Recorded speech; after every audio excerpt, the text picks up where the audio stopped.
Hey guys, my name is Geraldine and this is the last episode of a series. You should definitely watch the videos before this one, that way you can understand the structure of each episode. But I talked about subject matter, composition, and color in the first 3 episodes if you're more interested in those.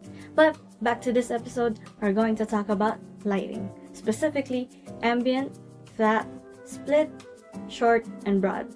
And then we'll also add in some opinions from the survey that I've been talking about this whole series. First is ambient lighting. This is generally any lighting that the photographer did not add to the scene. It can be either natural or artificial, like the sun, the moon, street lights, neon signs, lamps, anything. As the name suggests, it sets the mood or setting for the picture. A lot of people like this because there's usually a different outcome with each photo. It's great for creating depth on the picture being focused. It also takes a lot of patience and maybe a little luck to get the perfect angle and time.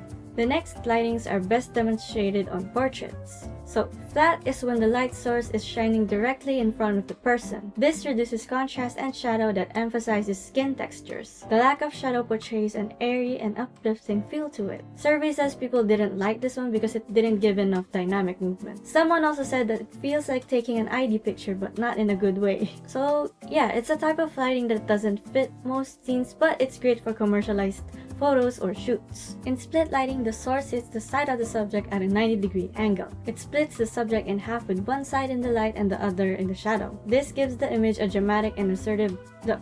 It can also give you a different vibe, said our surveys. Someone said they often see this in documentaries, and even though it's great for suspense, it can still be kind of boring to look at. Short and broad are very similar, so it can be kind of confusing. For these lightings, divide the face in the middle and then turn away their face so that it's not looking directly into the camera. The part furthest from the camera, like this side, is the short side.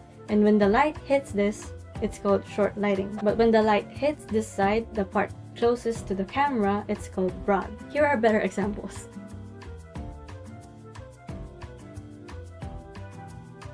These two were kind of in the middle ground for the survey.